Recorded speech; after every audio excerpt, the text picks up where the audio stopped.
झारखंड क्यों चाहिए, और झारखंड क्यों चाहिए नाम इसलिए रखा गया है कि ये जो 23 वर्षों का जो सफ़र है झारखंड का, इसमें ज़्यादातर समय बीजेपी ने रूल किया है, शासन में आप लोग रहे हैं, और अब चूंकि हिमंता बिस्वा शर्मा लीड करते हुए दिखाई दे रहे हैं, तो झारखंड में एक बातचीत ये हो रही है कि इस केंद्रीय जो नेतृत्व है उनके द्वारा हिमंता जी को एक टास्क दे दिया गया है, और टास्क तो ये टफ है। तो क्या हिमंता जी जब यहाँ पे आ रहे हैं तो इनको टफ लग रहा है टास्क, या फिर मतलब लग रहा है कि चलो ठीक है, ओडिशा में जैसे आपने कमल खिलाया, आपको बड़ी जब जिम्मेदारी थी।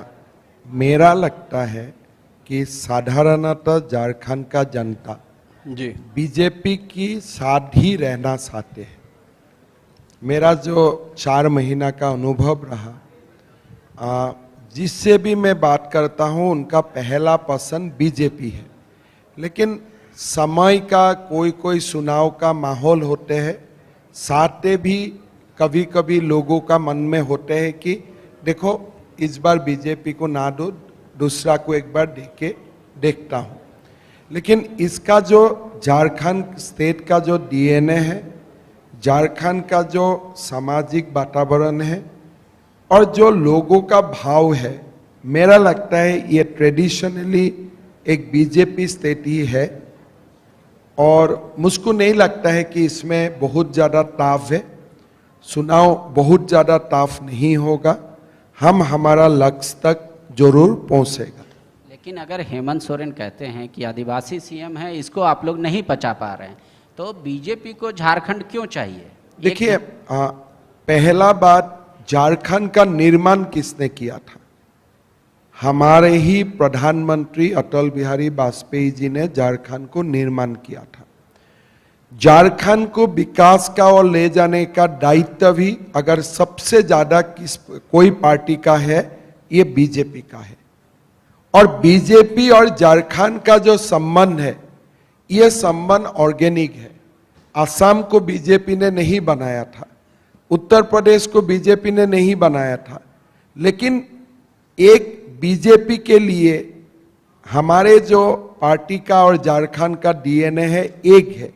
जब एक स्टेट को हम ही बनाया था, मेरा प्रधानमंत्री अटल बिहारी वाजपेयी जी बनाया था, तो वो प्रदेश को विकास का और ले जाने का भी जिम्मेदारी हमारा पार्टी का पहले होते हैं। सर, चूंकि आप बार बार इस चीज़ को कोट कर रहे हैं कि ये यहाँ का जो डीएनए है, जो नेचर है, वो बीजेपी के हिसाब का है, मूड का है, और चूंकि बीजेपी ने ही इस स्टेट को बनाया है अटल जी के दौरान, तो अब जब आप यहाँ पे घूम रहे हैं, जिन सवालों से गुजर रहे हैं, तो लोग आपसे तो ये पूछेंगे कि जब यहाँ का नेचर आपसे मिलता जुलता है, आपने स्टेट बनाया भी, आपने शासन भी किया, फिर भी ये सारे सवाल अब तक क्यों बने हुए हैं? देखिए, मैं जब पहले आए थे जरूर कुछ सवाल था, अभी लोग मुझको कोई सवाल नहीं करता है।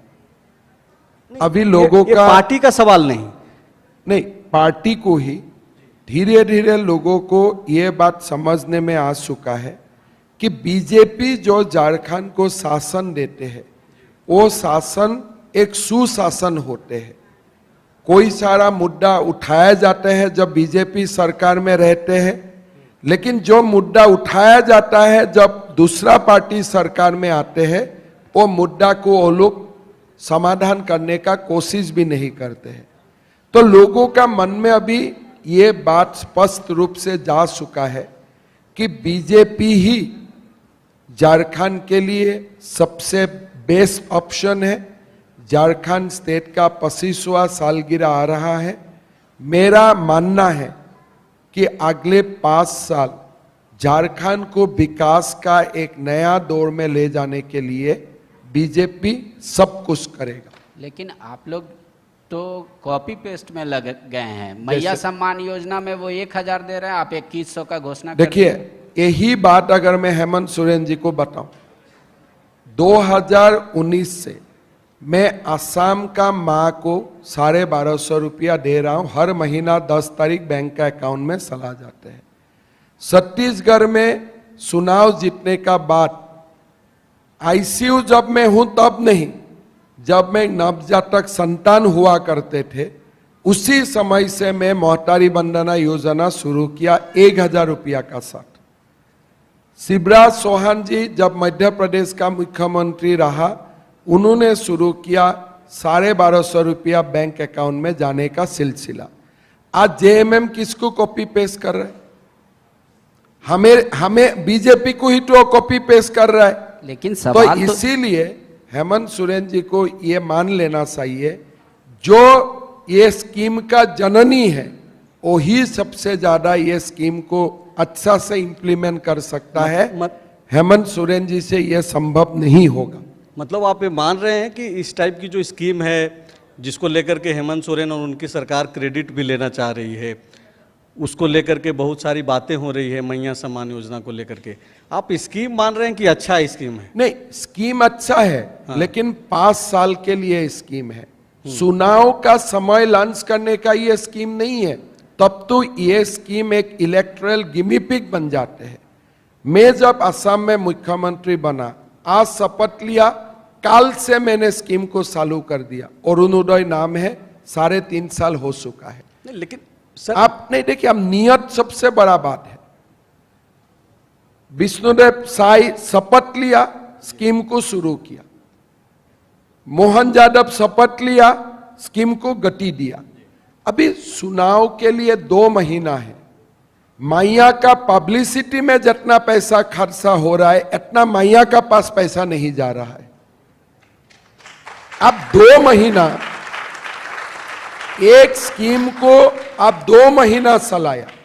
2 महीना में जर्मन हैंगर भी लग चुका है। 2 महीना में सम्मान यात्रा भी शुरू हो गया। अरे 2 महीना में कुछ स्कीम का इंपैक्ट होते हैं क्या? आपको अगर देना ही है, महाराष्ट्र में हमने देना शुरू किया, लेकिन बैक डेट से। हमने माताओं को बोला कि 1 महीना का पैसा से आपका कुछ नहीं होगा। तो महाराष्ट्र में हमारा सरकार ये प्रयास कर रहा है कम से कम 6 महीना का पैसा उनका बैंक अकाउंट में जाए।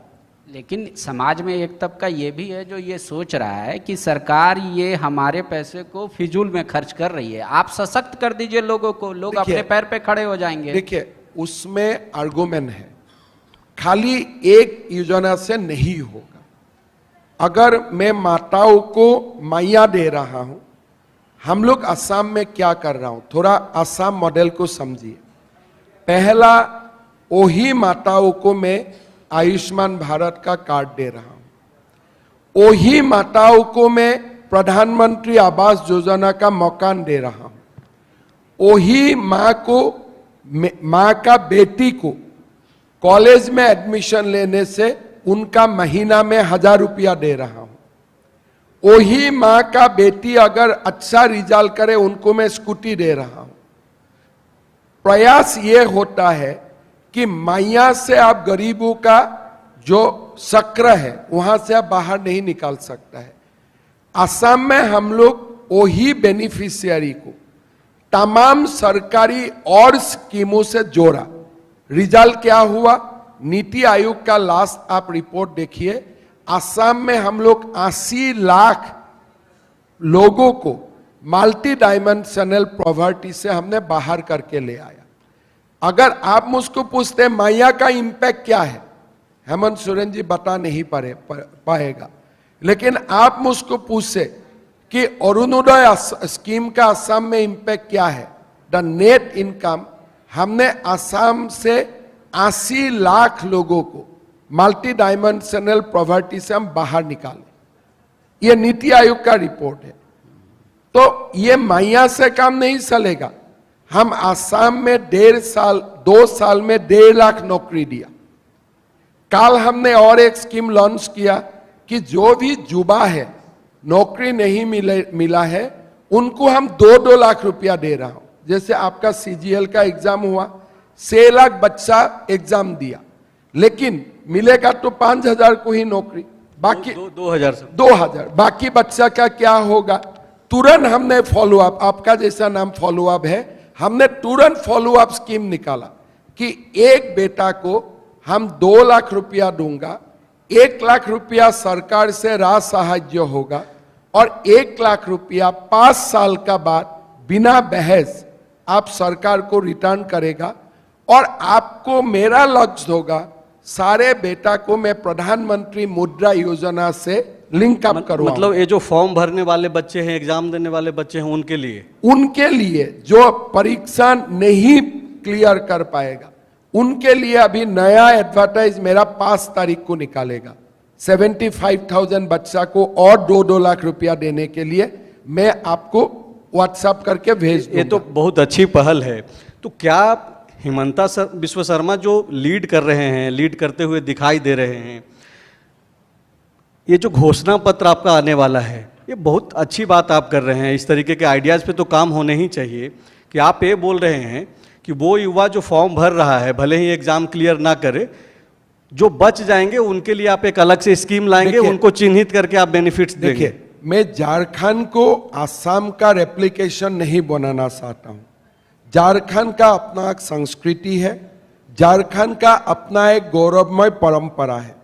तो मेरा विश्वास है कि झारखंड बीजेपी आसाम से भी बेहतर स्कीम लेके आएगा।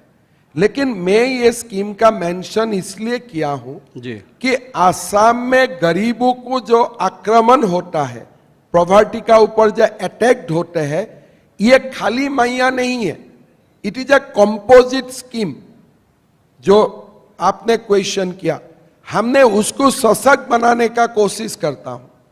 ये हम लोग लंबी बातचीत कर रहे हैं मैया सम्मान योजना पे, क्या ये आप लोगों के लिए समस्या का एक देखिए, ये समस्या हेमंत सोरेन जी को चुनाव का परिणाम देने के दिन पता चल जाएगा। जो भी आप स्कीम लाए उसमें सबसे बड़ा सवाल है क्रेडिबिलिटी। स्कीम से मतलब नहीं, आप झारखंड का लोगों को ऐसा मत समझो कि वो पॉलिटिक्स नहीं समझ सकता है। पहला उनका मन में प्रश्न होगा कि ये पार्टी 5 साल से है, लास्ट 2 महीना में ये क्यों स्कीम लाया, ये नंबर 1। नंबर 2, उनको तमाम वादा याद है। सोने का सिक्का से लेकर पेट्रोल डीजल तक फ्री देने, 22 रुपया में देने तक तमाम वादा उनको मालूम है। और जेएमएम ने लिखित दिया था 2000 रुपया सूला खर्चा से लेकर। अभी सारे वादा को दबाने के लिए अब जबरदस्त मैया कर रहा है। लेकिन आपने आपका जो काम है, आपने एक प्रकार बुलडोज चला रहा है। अगर हेमंत सोरेन जी को कोई प्रश्न करता है, आपने नौकरी क्यों नहीं दिया, मैया। आपने सोने का सिक्का क्यों नहीं दिया, मैया। आपने एग्जाम का क्वेश्चन पेपर क्यों लीक करवाया, मैया। आपने पेट्रोल डीजल क्यों नहीं दिया है, मैया। तो मैया, एक बार हेमंत सोरेन जी का कैलकुलेशन में गलती हो गया।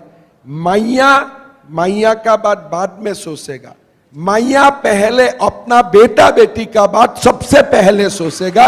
यह बात हेमंत सोरेन जी को गलती हो गया है। आप पे 2-3 सीरियस एलिगेशन भी है।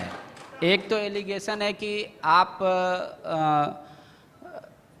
मतलब एक समाज का एक तबका को आप देखना ही नहीं चाहते। आप चाहते हैं कि वो भारत से एकदम घुसपैठियों को हम देखने ही नहीं चाहते। एकदम। अच्छा, आप ये बात आप खुल के सुन लीजिए, मैं घुसपैठियों को देखने ही नहीं चाहता। लेकिन आसाम में आपने लागू किया एनआरसी, उसका फलाफल क्या हुआ? पूछा जा रहा है कितने लोगों को चाइना भेज दिया। मैं बोल देता हूं, कोई गलतफहमियां होते हैं। आसाम में हमने एनआरसी बनाया, 17 लाख लोगों को हमने आइडेंटिफाई किया कि ये लोग घुसपैठी है। लेकिन हमारा जो अपना अंदाज है, यह संख्या 30 लाख तक जाना चाहिए था। हमने सुप्रीम कोर्ट में याचिका किया हूं कि हमें एक बार रिविजिट करने का मौका दीजिए। जब अगर हम रिविजिट का मौका मिल जाता हूं, यह संख्या बढ़ेगा। पहला, असम में जैसे हमने 17 लाख लोगों को आइडेंटिफाई किया, बांग्लादेश ये लोगों को कभी नहीं लेगा, ये हम जानता हूं। लेकिन हम कम से कम उनको वोटर लिस्ट से तो नाम काट सकता हूं, सरकारी सुविधाओं से तो उनको हम काट सकता हूं, उनको हम एक जो नॉन सिटीजन का स्टेटस है, जो हमारा बहुत सारे अमेरिका वगैरह में बहुत सारे नेशन में ये सिस्टम है कि आप रह सकते हो but you will non citizen. लेकिन झारखंड का मामला अलग है। हमारा बीमार 7 साल का पुराना बीमार है, झारखंड का बीमार नया है। तो मैं तो हमेशा मुझको जब क्वेश्चन पूछते हैं असम में आप क्या किया, ये जवाब मैं नहीं दे सकता हूं। ये समस्या मैंने नहीं बनाया, कांग्रेस का लोगों ने बना के गया है, तो उसका जवाब कांग्रेस देगा। लेकिन आप मुझको पूछ सकते हो कि आप इससे संशोधन करने के लिए आपने क्या किया। मैंने घुसपैठियों से चंडीगढ़ जितना स्क्वायर किलोमीटर है इतना जमीन में घुसपैठियों से एनक्रोचमेंट हटा के मैंने निकाला। हर दिन में मेरा ट्विटर आप लोग फॉलो कीजिए, हर दिन में बांग्लादेश से आए हुए 20, 22, 17 घुसपैठियों को पकड़ता हूं और एनआरसी का काम भी मैं कर रहा हूं हर दिन। मेरा प्रतिबद्धता है, लेकिन आपका प्रतिबद्धता नहीं है, यह सबसे बड़ा बात है। तो आपको कहां लग रहा है कि सरकार फेल्योर है? क्या बांग्लादेशी घुसपैठ जो हो रहा है सरकार उस पे मतलब आपको लग रहा है कि लूंज पूंज व्यवस्था कायम रखी है या सरकार का नेचर है? इसी से जुड़ा हुआ एक और सवाल है सर, मैं जवाब दे रहा हूं। पहला प्रश्न है हेमंत सोरेन जी घुसपैठियों का पक्ष में है कि विपक्ष में है? अगर वो ऐलान कर देते हैं कि मैं घुसपैठियों का विपक्ष में हूं तो तमाम रास्ता खुल जाएगा। पहला बात है क्या घुसपैठी मेरा वोट बैंक है क्या? बोलना पड़ेगा नहीं। क्या घुसपैठियों से मेरा विरोध है कि सपोर्ट है? बोले मेरा विरोध है, तब तो सेंट्रल गवर्नमेंट और स्टेट गवर्नमेंट बैठ के हम लोग रास्ता निकाल लूंगा। सरकार तो बोल रही है हमारे यहाँ घुसपैठी है ही नहीं। वही सवाल है। और झारखंड मुक्ति मोर्चा ये बोल रहा है कि ये जो केंद्र की तरफ से हल्फनामा दायर किया गया हाईकोर्ट में, उसमें केंद्र भी ये मान रही है कि अब तक एक भी घुसपैठिए नहीं मिले हैं। देखिए, आप ये प्रश्न को आप मुझको पूछ रहे हैं, मेरा कोई आपत्ति नहीं है, लेकिन थोड़ा दिन पहले मैं पाकुर गए थे जी। पाकुर में 20 साल पहले एक हिंदू विधायक हुआ करते थे, उनसे मेरा मुलाकात हुआ। मैं उनको पूछा चुनाव लड़ना है आगे बार? बोले नहीं साहब, मुझको चुनाव नहीं लड़ना है। क्यों नहीं लड़ना है? बोले अभी तो कोई हिंदू यहां चुनाव लड़के फायदा नहीं है। मतलब डेमोग्राफी चेंज हुआ है। डेमोग्राफी चेंज होने का कारण क्या है? क्या झारखंड में जो ओरिजिनल मुसलमान लोग रहते थे उनका इतना क्षमता है पूरा एक इलाका का डेमोग्राफी चेंज कर देने का? ये आपको करना है।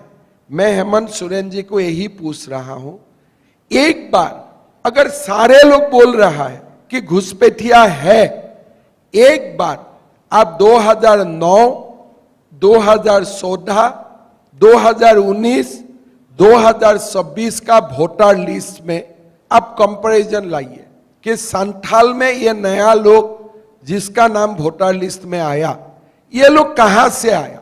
इतना तो हम मिल के कर ही सकता हूं। एक एफिडेविट तो वो आपसे चाहते हैं, क्या बोल के? कि 2014 के बाद एक भी ट्रेसपासेस नहीं हुए हैं, ये एफिडेविट दे। मतलब क्या है? मतलब आप मुझसे लड़ना चाहते हो? बिल्कुल। आपको मेरे से लड़ना नहीं, आपको घुसपैठियों से लड़ना चाहिए।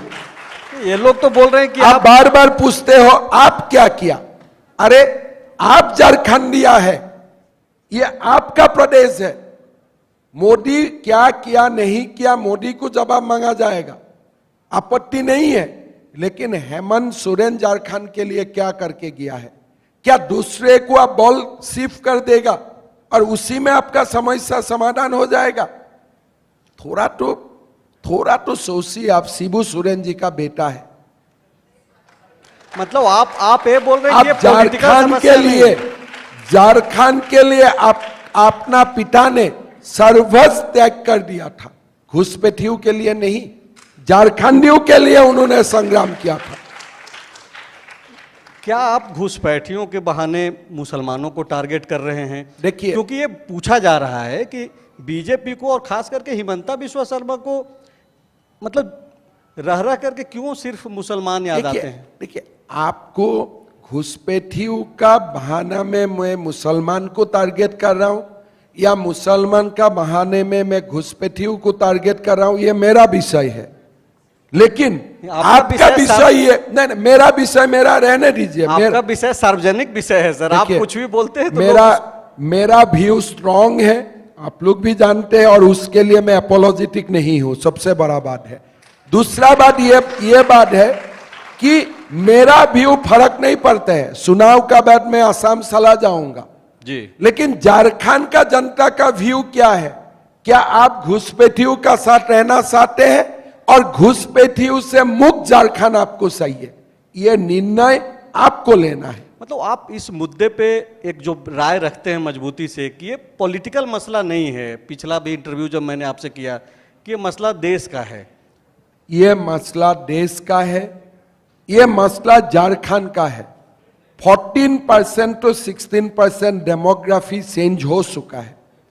आदिवासी समाज घाट के 22% हो चुका है और आगे बहुत कुछ होने वाला है। मैं हेमंत सोरेन जी को यही बताऊंगा कि देखिए, आप राजनीति से ऊपर उठिए और घुसपैठियों का खिलाफ जो आंदोलन है उसका नेतृत्व आप ले लीजिए, हमारा कोई आपत्ति नहीं। वो तो आपसे पहले सरना धर्म कोड की मांग कर रहे हैं, कह रहे हैं कि वो हमको दे दीजिए आइडेंटिटी। देखिए, सरना धर्म कोड का जो मामला है या जो भी तमाम मामला है उसमें हमारा कोई विरोध नहीं है। तो केंद्र में तो मेरा आपकी सरकार है, फिर सरकार है, वार्तालाप होगा, बातचीत होगा। हम थोड़े आदिवासियों का अगेंस्ट में हूं, आदिवासियों पक्ष में हैं। देखिए, आदिवासियों का जो भी मांग है, अगर वो मांग उनका अस्तित्व का साथ है, हमें उनको सुनना चाहिए, उसमें कोई आपत्ति नहीं। मेरा व्यूज एकदम क्लियर है। हेमंत सोरेन जी से भी बातचीत होती है आपकी? देखिए, कभी कदार मीटिंग में मिलता तो हैंडशेक हाई बाय हो जाता है, उसमें कोई समस्या नहीं होती। कैसे लगते हैं आपको? देखिए, यही है, अगर व्यक्ति का भगवान ने व्यक्तियों को मुख्यमंत्री का आसन में बैठने के लिए जी, अगर आपको भगवान ने सुविधा दिया है, that means you are the choicest son of the god. बिल्कुल, आप भगवान का वो संतान है जो भगवान 3 करोड़ लोगों से आपको ही सुना है। ऐसा काम करके जाओ जो झारखंड का जनता 100 साल तक आपको याद करेगा। हमारे से लड़ने से आपको जनता याद नहीं करेगा, नरेंद्र मोदी से लड़ने से जनता आपको याद नहीं करेगा। झारखंड को विकास का तीर्थ बनाओ, झारखंड को घुसपैठियों से मुक्त करो, झारखंड को देश का प्रथम 5 स्टेट तक लेके जाओ, आपका नाम स्वर्णिम अक्षरों में लिखा जाएगा। ये सिक्का देना नहीं देना, ये जो आप झारखंड का जनता का साथ खिलवाड़ करते हैं ना, इससे आपका प्रतिष्ठा कम हो जाते हैं। आप बहुत टैक्टफुली गुरु जी का नाम लेते हैं, बहुत सम्मान के साथ, हालांकि गुरु जी टैक्टफुली नहीं, सम्मान का साथ। मैं उसको सम्मान के साथ में बोल रहा हूं। आपको एक बात हमेशा याद में रखना चाहिए कि गुरु जी का बेटा हेमंत सोरेन जी ही नहीं है, गुरु जी का बेटा दुर्गा सोरेन भी है। आपको ये भी बात याद रखना चाहिए। मैं बिल्कुल पूरे सारे लोग को ये याद रहता है। हाँ, मैं बोल रहा हूँ कि आप एक तरफ जो है उनको ये बोल रहे हैं कि गुरुजी के बेटे हैं और आपने को मौका भी दिया झारखंड ने, दूसरी तरफ उनके चाचा जी को आप तोड़ के लेके चले गए, चंपई सोरेन जी। चंपई जी का जो प्रतिष्ठा है मैं तोड़ने का हिम्मत रखता हूं, वो मेरा पिता का समान है, क्या मैं उनको तोड़ सकता हूं? वो तो मुझको ऑर्डर देगा, ये करो वो करो। मैं हेमंत सोरेन जी जैसा नहीं हूं, मैं तो उनका सामने में क्या हूं? चंपई सोरेन जी जैसा सीनियर लीडर है, देश का आदिवासी का प्रमुख नेता है, मैं उनको सम्मान करता हूं और उनको खींच के लाने का मेरा हिम्मत नहीं है। लेकिन जिस दिन उनकी मुलाकात हुई अमित शाह जी से, दोपहर में आप यहाँ पे रक्षा राज्य मंत्री हैं, उनके आवास पे आप गए हुए थे, आपने एक बयान दे दिया कि पिछले 6 महीना से आपकी बातचीत होती है, एकदम। तो उस बयान के बाद तो चंपाई सोरेन के क्रेडिबिलिटी पे सवाल नहीं, उठने नहीं। लगा। मैं जब चंपाई सोरेन जी पहला मुख्यमंत्री बना, जी, पहला फोन मैंने उनको किया अभिनंदन देते हुए। मतलब डे वन से आप लग गए थे। नहीं, तब तो मेरा झारखंड से कोई संबंध ही नहीं था। नहीं, ऐसा जब आरोप तब तो लोकसभा चुनाव का पहला का बात है, इसलिए मैंने हिस्ट्री पढ़ा जी, और व्यक्ति का ऊपर एक सम्मान और एक मुख्यमंत्री का नाते से मैं उनको अभिनंदन किया और तब से लगातार हम लोग संपर्क में रहा, लेकिन पॉलिटिकल बात में कभी नहीं करते थे। लेकिन अभी जो सरकार है यहाँ पर वो आरोप लगाती है कि 4 बार आप लोगों ने लोटस ऑपरेशन एक तरीके से अटैक किया और चारों बार हिमंता जी का ही नाम आया। देखिए, मेरा इसमें कोई छुपाने वाला बात नहीं है। आपका तो एक बार नहीं, कोई छुपाने वाला बात नहीं है कि बीजेपी का सरकार झारखंड में आना चाहिए।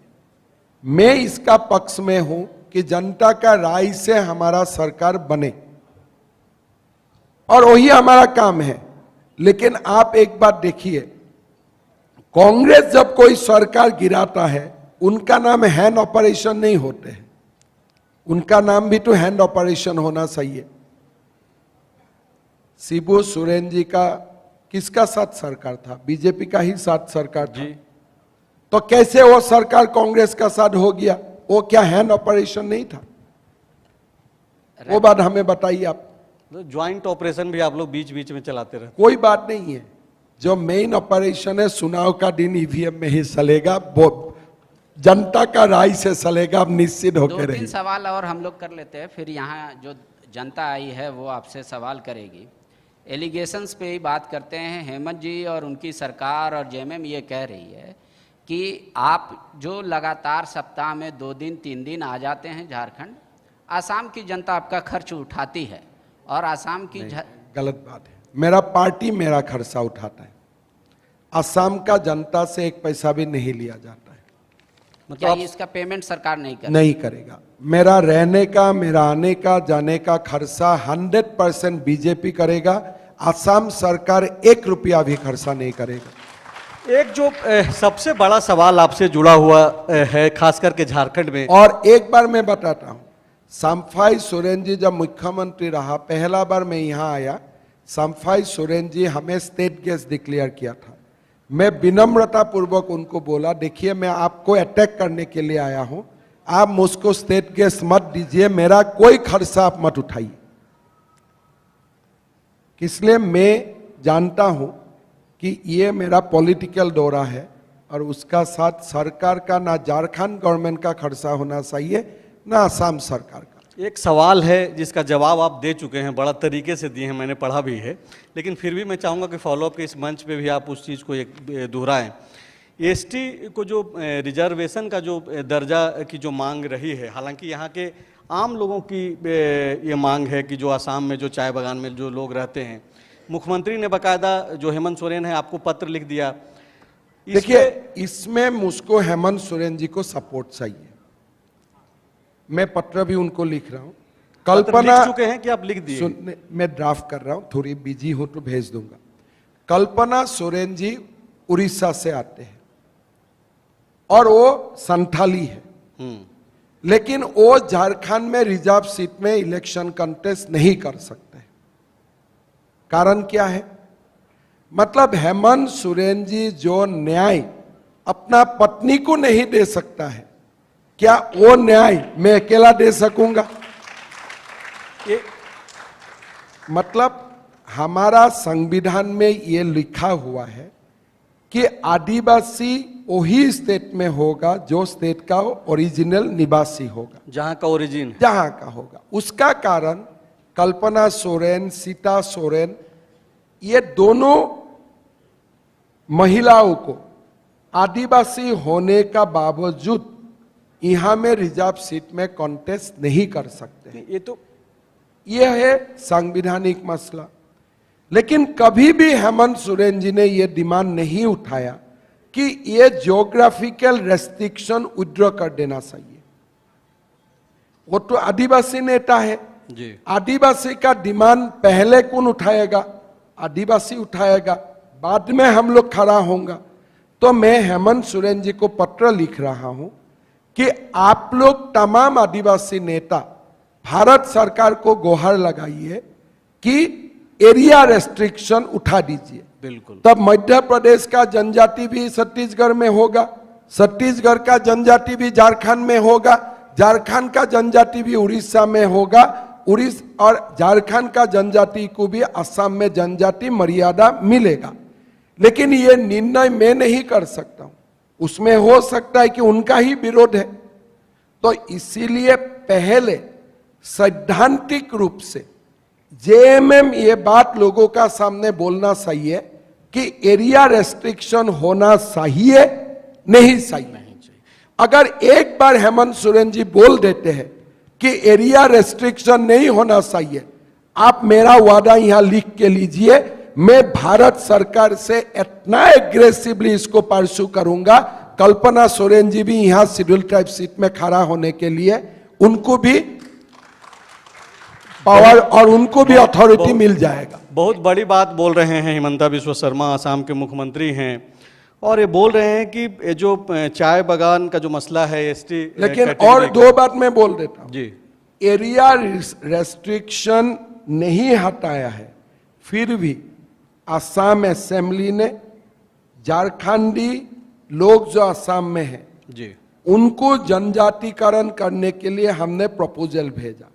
शेड्यूल ट्राइब कमीशन ने इसको रिकमेंड किया और राज्यसभा में अभी वो बिल लंबित है। जब तक वो काम नहीं होते हैं, बिल लंबित है, राज्यसभा करेगा, तब तक मैं असम का हर नौकरी में 3% झारखंड की मूलवासियों को रिजर्वेशन दे रहा हूं। यह बात हेमंत सोरेन जी आपको नहीं बताएगा। दूसरा, जो लोग झारखंड से गए हैं उनके लिए मैं 30 मेडिकल सीट देता हूं। जो लोग झारखंड से जाते हैं उनके लिए मैं आदिवासी, वनांचली नहीं जी, आदिवासी कल्याण डिपार्टमेंट खोला हूं। साल में 200 करोड़ रुपया खर्चा करता हूं मैट्रिक स्कॉलरशिप से लेकर पोस्ट ग्रेजुएट स्कॉलरशिप के लिए। और जहां में झारखंडियों लोग रहता है उनका रास्ता बनाने के लिए, रोड बनाने के लिए हर साल में 1000 रुपया खर्चा करता हूं, 1000 करोड़ रुपया खर्चा करता हूं। इतना खर्चा तो झारखंड सरकार झारखंड का आदिवासियों के लिए नहीं करते हैं। ये तो बोल रहे हैं कि पैसा ही नहीं है। 1,36,000 करोड़ का ये जो आप क्या मिला सवाल पूछ रहे हैं, आज इन लोगों ने एक कैंपेन चालू किया है, इनकी पार्टी की तरफ से विज्ञापन अखबारों को दिया गया है। ये पूछ रहे हैं कि कब मिलेगा, क्या मिला का जो जवाब है वो कब मिलेगा से आया है। तब मिलेगा जी, जब झारखंड में आप प्रूफ करेगा कि आपको ये पैसा मिलना सही है। ममता बनर्जी भी बोलते हैं हमें इतना लाख रुपया मिलना, पैसा मिलेगा तब। इतना ही सिंपल बात है। अगर सुप्रीम कोर्ट में आदेश दिया है, वो असम में भी नहीं मिल रहा था जी, हमारे पेट्रोल को भी नहीं मिल रहा देखिए था। मैंने एडवर्टाइज तो नहीं निकाला, पेट्रोल और कोल में और गैस में जी, हमें भी वो पैसा नहीं मिल रहा था। हमने सुप्रीम कोर्ट को जाके बोला, भारत सरकार अपना बातें रखा, मैं मेरा बात रखा। सुप्रीम कोर्ट ने बोला कि स्टेट को मिलना चाहिए, मिल जाएगा। अभी सिंपल बात है। 2-3 सवाल और कर लेते हैं। आप कांग्रेस पार्टी से आए और बीजेपी में छा गए। यहाँ भी बहुत लोग सशंकित हैं कि हेमंता जी दूसरे दलों के लोग आ रहे हैं, उनको माला पहना दे रहे हैं, तो हमारा क्या, जो बीजेपी में पिछले 40 साल से है, 50 साल से है। देखिए, बीजेपी का जो लक्ष्य है वो सागर है।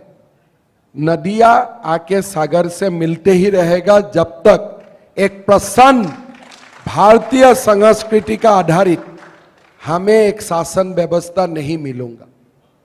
और इसीलिए जो भी हिंदू कांग्रेस में रहते हैं, जो भी आदिवासी जेएमएम में रहते हैं, मैं हमेशा उनको बुलाता है कि आ जाओ, एक साथ मिलकर लड़ूंगा।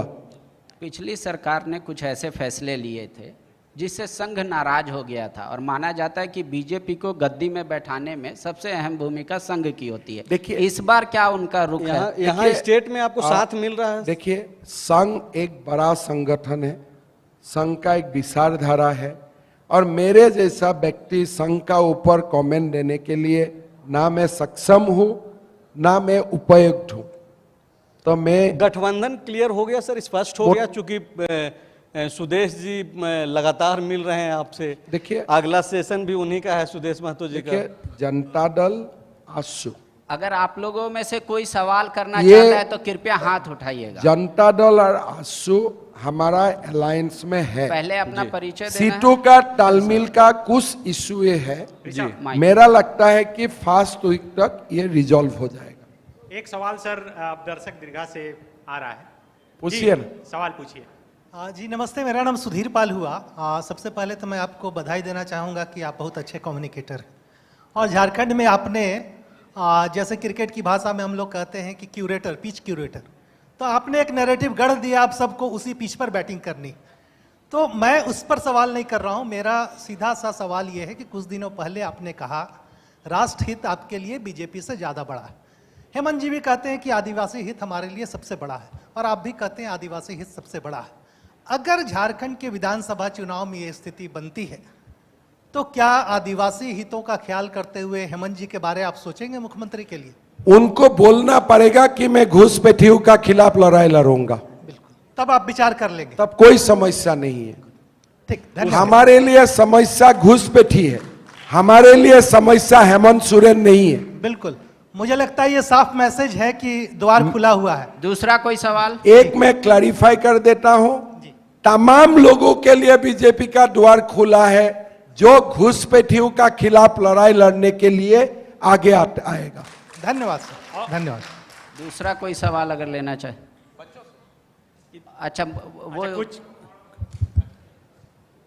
तीरथ हैं, ये पत्रकार हैं, साथी हमारे साथ पहले जुड़े हुए भी थे। हेमंत सोरेन मैया मैया कर रहे हैं और बीजेपी मियाँ मियाँ कर रही है, ये पूरी बातचीत में लगा। मेरा सवाल इन दोनों से थोड़ा अलग है, जो सवाल शायद कोरिलेट करेंगे लोग। मंत्रियों का 75 करोड़ का आवास बन रहा है और हजारों लोगों के पास आवास नहीं है, दोनों मौन हैं। विधायकों के वेतन भत्ते लगातार बढ़ रहे हैं, दोनों मौन हैं। नेताओं के इलाज के खर्च करोड़ों रुपए खर्च हो जाते हैं आज भी, लेकिन कई लोग इलाज के अभाव में मर रहे हैं, दोनों मौन हैं। जनता के घर तक सड़क नहीं पहुंची है, लेकिन फॉर्च्यूनर और इंडिवर बढ़ता ही जा रहा है नेताओं और मंत्रियों के कारकेट में। तो क्या इन सवालों पर मैया और मियाँ दोनों करने वाले लोग क्यों कभी नहीं, ना तो विधानसभा के अंदर बहस करते हैं और ना बाहर कहीं कुछ देखा है? देखिए, ये मैया और मियाँ, ये दोनों से मैं एक ही बात बोलता हूं कि मेरा असम में मुझको तो मियाँ बोलना ही पड़ेगा, इसलिए उसी से हमारा अस्तित्व जुड़ा हुआ है। अगर एक प्रदेश का अस्मिता खत्म हो जाने का रास्ता में होते हैं तब कोई कदम उठाना ही पड़ेगा। असम का लोग भी साथ है, बाकी समस्या मेरा बाद में समाधान हो, ये समस्या पहले समाधान हो। झारखंड में मेरा यही होगा कि हमारा मूलभूत समस्या का समाधान होना चाहिए। हमारा मैनिफेस्टो उनको रिलीज करेगा, तमाम बातें उनका ऊपर बताएगा, लेकिन कृपा करके घुसपैठियों का समस्या को नजरअंदाज मत कीजिए, आपको खा जाएगा। एक आखिरी सवाल ले लेते कोई है? बाबा, अच्छा कोई नहीं, सवाल? कुछ सवाल स्टूडेंट जो आए हुए हैं हाँ, वो सर जानना चाह ये रहे हैं। मास कॉम के झारखंड बच्चे हैं। के मास कॉम के बच्चे हैं सर ये लोग। जोहार सर, मैं जोहार। अंकिता बर्दियार, आमिट यूनिवर्सिटी से पत्रकारिता और जनसंचार की छात्रा। सर, मेरा आपसे एक प्रश्न है कि जेएसएससी सीजीएल परीक्षा को लेकर इस बार झारखंड में बहुत ही एहतियात बरते गए। यहाँ तक कि झारखंड में 2 दिनों के लिए इंटरनेट तक बंद करवा दिया गया था, लेकिन सर फिर भी छात्र लगातार धांधली को लेकर के आंदोलन कर रहे हैं। सर, विपक्ष के इस मुद्दे पर आप क्या कहना चाहेंगे? देखिए, मैंने भी छात्राओं को मिला था हजारीबाग में।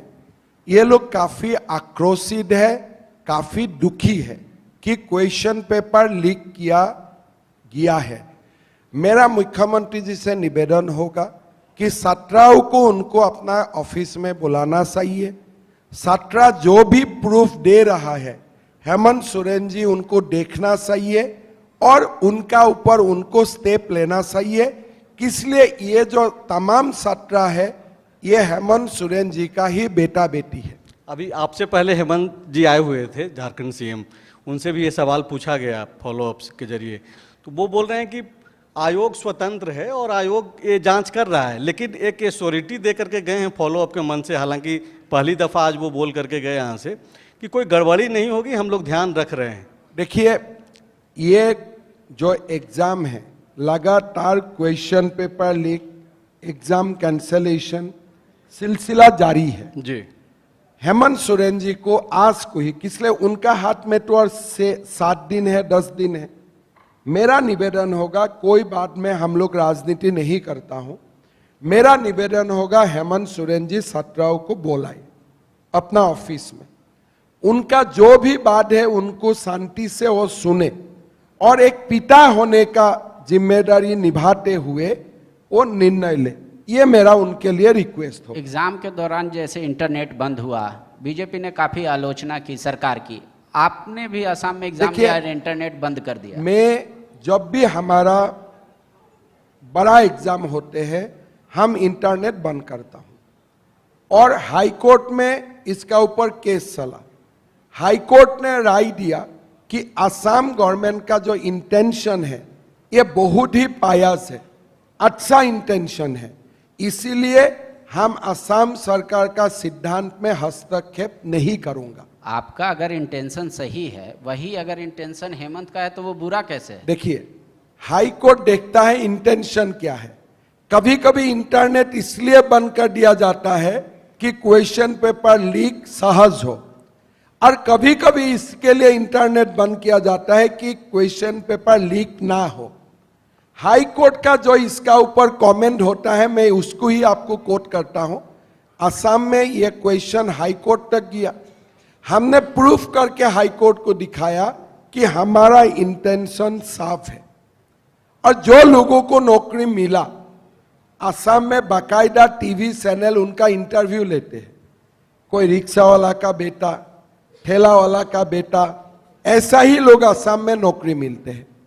यहाँ भी हम लोग करते हैं इंटरव्यू। खैर, एक सवाल ये है सर, आपकी पार्टी से जुड़ा हुआ, क्योंकि यहाँ पे पहले से झारखंड बीजेपी के जो अध्यक्ष हैं बाबूलाल मरांडी जी बड़े चेहरे हैं झारखंड में, बावरी जी बैठे हुए हैं, नेता प्रतिपक्ष हैं अमर बावरी जी, उसके बाद लगातार अब आप आ गए हैं, शिवराज सिंह चौहान जी हैं, 5-6 चेहरे हैं, संगठन महामंत्री हैं। अगर इन सबको जोड़ लें तो 7-8 चेहरे ऐसे हो जाते हैं जो डिसाइड करेंगे कि कैसे क्या पॉलिटिक्स होगी आगे बीजेपी की झारखंड में। जो दावेदार हैं वो काफी परेशान हैं, चिंतित हैं हम लोगों। दावेदार मतलब किसका? जो टिकट के जो दावेदार हैं, जो उम्मीदवार हैं, उनको लगता है कि हिमंता जी के पास जाएं कि अमर बावरी जी के पास चल जाएं। मैं एक बात विश्वास करता हूं, जो टिकट का दावेदारी करता है उनको टिकट नहीं मिलना चाहिए।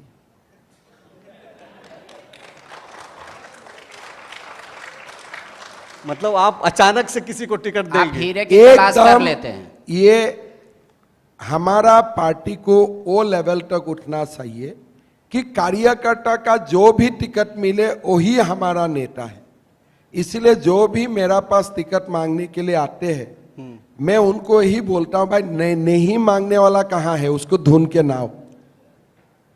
संजय जी और पांडे जी, ये जो मांगते हैं वो तो अपना अपना तर्क देते हैं, जो नहीं मांगते हैं साइलेंटली काम करता है, पार्टी उनको ढूंढ के निकालना चाहिए। आप क्या दोनों लग को- रहा है संजय एक मिनट, आप दोनों को हमेशा सवाल पूछने का मौका मिलता है, आगे भी मिलेगा। जो लोग सामने बैठे हैं उन्हें शायद पहली बार ऐसा मौका मिला है कि सामने से सवाल कर सकें, इसलिए माइक जल्दी फटाफट। से छोटा 2-3 सवाल एक साथ ही पूछ लीजिए, सभी का कंबाइंड जवाब दे देंगे। अब देखिए, आपके बीजेपी के ही एक कार्यकर्ता हैं, वो सवाल पूछना चाह रहे हैं। माइक अब माइक दे बैठो, दीजिए। पीछे माइक है, पीछे। हाँ, हेमंत, एक सवाल ये है कि बीएसएफ को 50 किलोमीटर का दायरा आपको मिला हुआ है कि बीएसएफ कार्रवाई कर सकती है घुसपैठियों के लिए। बीएसएफ को 15 किलोमीटर से बढ़ा के असम में 50 किलोमीटर का दायरा दिया है कि बीएसएफ कार्रवाई कर सकती है। तो आप घुसपैठियों के साथ स्टेट मिशनरी में क्या रोल है, जो आप बोलते हैं कि हम असम में कार्रवाई कर रहे हैं, देखिए, तो स्टेट सेंट्रल का क्या रोल है? आपको थोड़ा सा समझना चाहिए, ये जो हमारे बॉर्डर है 4000 किलोमीटर्स का बॉर्डर्स है। ये जो हमारा बॉर्डर है ये 4000 किलोमीटर है। बॉर्डर पोरा से जवाहरलाल नेहरू जी का समय से ही यह निर्णय हुआ था, BSF will act as a first line of defence. and state police will act as a second line of defense. So BSF 100 को रुकाता है, लेकिन फिर भी जो अंदर आते हैं as a second line defence, इसको स्टेट पुलिस प्रोटेक्ट करता है। तो इसीलिए जब बीएसएफ और स्टेट पुलिस एक साथ होके काम करते हैं, तब आप 100% घुसपैठियों को रुका सकता है। असम और मेघालय, त्रिपुरा में हम लोग बीएसएफ और स्टेट पुलिस एक साथ काम करता हूं। अभी जब कांग्रेस का शासन में वो नहीं होते थे, लेकिन बंगाल पुलिस और बीएसएफ एक साथ काम नहीं करते हैं। Next question. इतना ही समस्या है। और कोई भी नेशन का समस्या, आप ये भी बोल सकते हैं सीमाओं में तो आर्मी है, लेकिन आर्मी होने का बावजूद कश्मीर में कैसे घुसपैठी आते हैं? कोई भी सिस्टम 100% फुल प्रूफ नहीं होते हैं। ये सिस्टम को स्ट्रेंथन करना हमारा दायित्व होता है। हेमंत सोरेन जी रास्ता निकाल रहा है कि बीएसएफ तो है, मैं क्या करूंगा, लेकिन हमको बोलना चाहिए भाई नहीं, झारखंड का भविष्य के लिए बीएसएफ और झारखंड पुलिस एक साथ काम करेगा। हमारा चिंता उस लाइन में होना चाहिए। बहुत शुक्रिया सर, बहुत स्पष्टवादिता के साथ हेमंता बिश्व शर्मा बोलते हैं, और यही वजह है कि सप्ताह में 2 दिन आने के बाद भी इतने लोकप्रिय हो गए हैं कि लोग इन्हें सुनना चाहते हैं। और फॉलोअप का यही प्रयास था कि इन्हें मंच पर बुलाया जाए और खास करके जो सामने बैठे लोग हैं उन्हें सवाल पूछने का मौका मिले। सर, आपने इतने बेशकीमती समय से